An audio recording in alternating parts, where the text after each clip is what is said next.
Notre magazine Cénomag, cette semaine, vous propose d'aller au festival Empreintes sonores, à la première Urban Race des Alligators et tout de suite à la commémoration du 11 novembre. C'est Cénomag.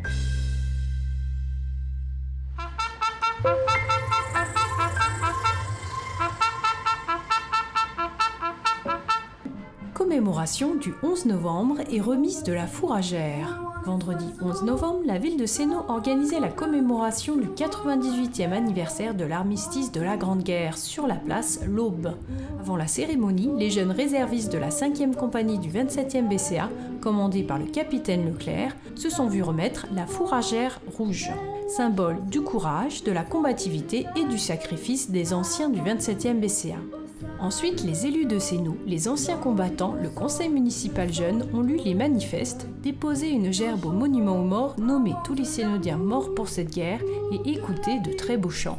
Carla de Giorgio et sa petite sœur Rose ont admirablement interprété L'oiseau et l'enfant. Jour d'une vie où l'aube se lève pour réveiller la ville aux yeux lourds, où les matins effeuillent les rêves pour nous donner un monde d'amour. Puis le chœur d'hommes du Semnoz, accompagné des jeunes de la Fondation d'apprentis d'Auteuil, ont chanté les Allobroges, accompagnés par la batterie fanfare L'Écho des Mûriers, l'orchestre du dispositif musical de la Jonchère et l'harmonie de Sénaux, Ventissime.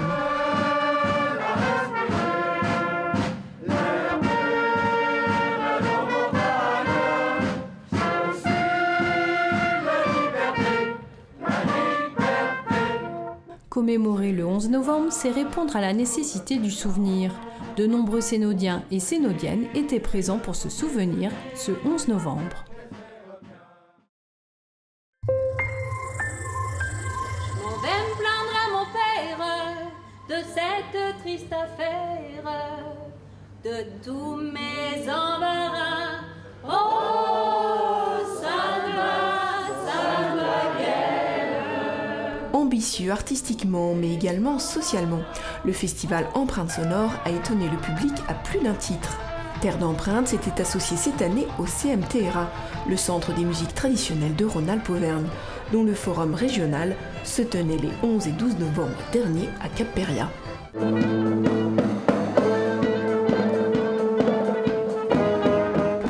De concerts à la pointe, de conférences, de contes ou encore d'ateliers de transmission de savoir, comme celui animé par Pascal et Delphine Porchereau du duo Trotte-Mémoire autour des chants de Savoie. Eh bien, on essayait de faire découvrir un petit peu le répertoire qu'on travaille toutes les deux, parce qu'on a un duo qui s'appelle Trotte-Mémoire, qui s'intéresse aux chants alpins. Donc, les Alpes, c'est très grand. Donc, on explore petit à petit Savoie, Haute-Savoie, Val d'Aoste, Piémont, Suisse, on commence un petit peu. On espère aller plus loin après. Et donc l'idée, c'était de faire découvrir quelques-uns de ces chants aux personnes qui étaient là. Terre d'Empreintes a réuni de nombreux partenaires comme l'école de la Jonchère à Sénaux et son dispositif musical. De là est né un bal des familles. Alors le bal des familles, c'est un projet qui nous a été proposé par l'association Terre d'Empreintes. Et lors de cette édition, cette année 2016, qui est une année exceptionnelle, puisque ça a été couplé avec le forum CMTRA, Centre des musiques traditionnelles Rhône-Alpes, et qui s'est déroulé à Sénaux. Et ensuite, pour le coup, ça nous a semblé intéressant de proposer différentes activités qui relient la danse et la musique. Donc là, les enfants ont appris les danses dans le cadre des ateliers périscolaires.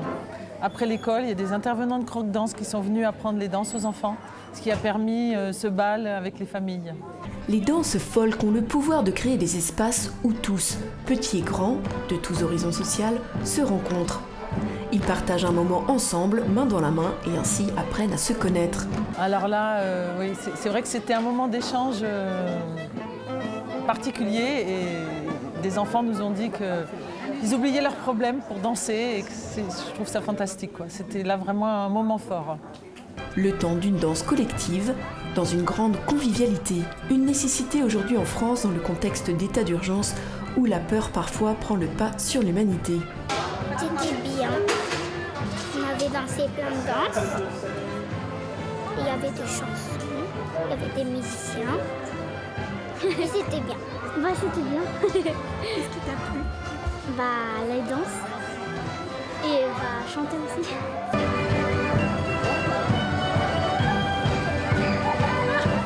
C'est sympathique. C'est un plaisir. Est-ce que tu aurais envie d'organiser d'autres balles comme ça Ouais. Je pense que je vais retourner la prochaine fois.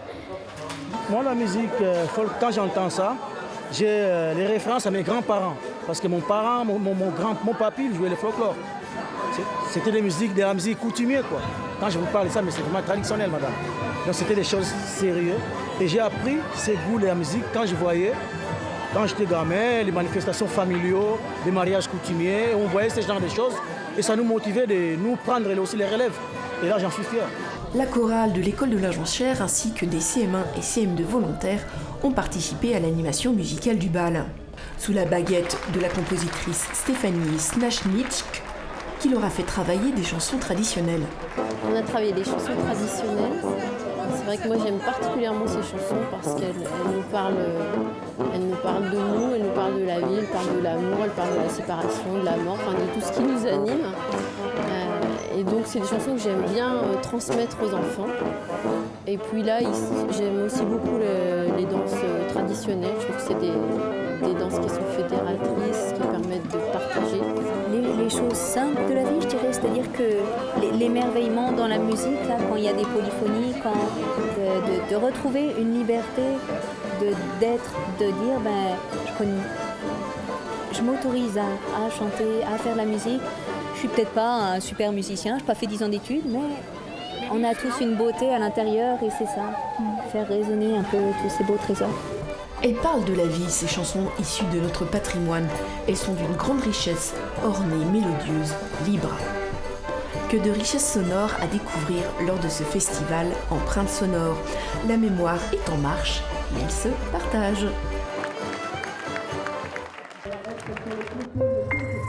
Première édition de l'Urban Race. Le club Les Alligators organisait dimanche 13 novembre sa première Urban Race. Pas de difficulté d'organisation pour le club puisqu'il s'agit de la reprise de la corrida de Noël. Un nom plus moderne et un parcours plus urbain avec un départ et une arrivée sur la place de l'Hôtel de Ville. Un partenariat très réussi entre le club Les Alligators et la ville de Sénaux.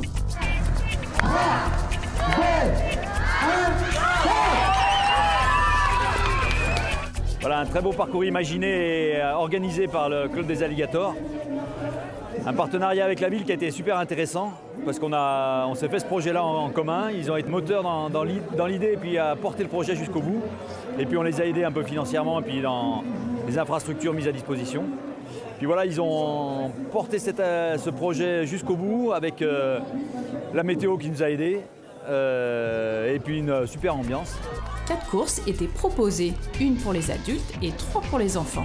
La première course, c'est les adultes à partir de Cadet, 13 km sur les chemins de Sénaux et un peu en centre-ville aussi. Et puis là, il y avait 250 participants.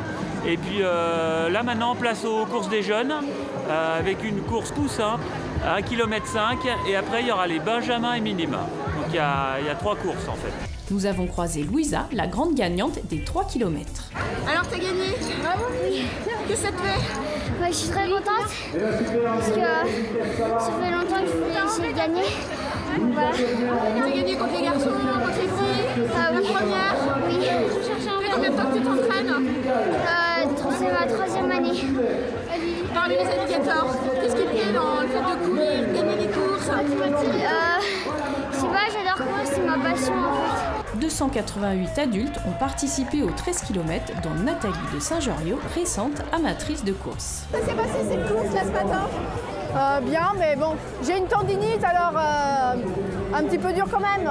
J'ai réussi sans entraînement parce que j'ai eu une tendinite, une gastro, enfin bref, une bronchite et bon, je suis contente de moi quand même, j'ai terminé. J'ai pas abandonné. Vous avez eu envie de la faire malgré... Parce que c'était un challenge, je voulais les faire. C'est ma première course, j'ai fait les 10 km et c'est la 2e quoi.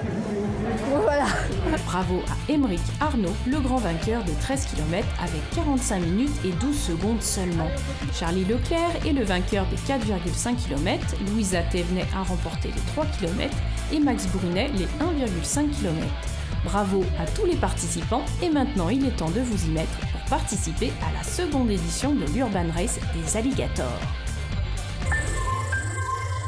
Dans votre agenda sénodien cette semaine, une superbe exposition à voir au Polyèdre à Sénaux. Tessel en scène montre le travail de 16 artistes mosaïstes modernes jusqu'au 25 novembre, du lundi au vendredi de 8h30 à 22h et le samedi de 8h30 à midi. Le Secours catholique lance sa collecte nationale durant le mois de novembre afin d'aider les familles fragilisées, les personnes isolées ou encore les travailleurs pauvres. Terra Natura vous propose des ateliers gratuits afin de préparer les fêtes de fin d'année. Les mercredis 23 et 30 novembre, venez créer des cartes de vœux et réaliser des bonhommes de neige en chaussettes. À 14h ou 15h30, plus d'infos et inscriptions, amisduvieuxsénaux@gmail.com. Si vous souhaitez découvrir le dernier roman de Léo Gantelet, Sacré Félix sera présenté le 25 novembre à 18h30 par l'auteur au Café Terra Natura, lors d'un vendredi de la Société des auteurs savoyards. Vous êtes né en 1976, 1946, 1996 ou encore 2016, les années en 6 se réunissent à la mairie de Sénaux le vendredi 25 novembre à 19h. Tirage au sort et distribution de lots sont au programme, alors n'hésitez pas à pousser la porte de la salle de convivialité. Saviez-vous que même les bébés aiment lire ? La médiathèque vous propose des tout petits Tully, une animation tous les 15 jours, le prochain samedi 26 novembre à 10h30. Dans le cadre du mois du film documentaire, Savoie Biblio présentera samedi 26 novembre à 16h30 le film Titubanda, suivi d'une rencontre avec la réalisatrice Barbara Vey. Mercredi 30 novembre, les médiathécaires vous proposent de venir décorer vos lanternes à 15h, 16h ou encore 17h. Sur inscription au 04 50 33 45 32, le lâcher aura lieu le mardi 6 décembre à 18h. Attention, samedi 26 et dimanche 27, la piscine L'Île Bleue est fermée en raison d'une compétition départementale. Mais vous pourrez quand même faire du sport puisque dimanche 27, l'ESS Cyclisme organise un cyclocross. Départ au complexe Max Descartes. Sénomag est déjà terminé, mais retrouvez-nous dès la semaine prochaine sur YouTube, Dailymotion ou encore Facebook.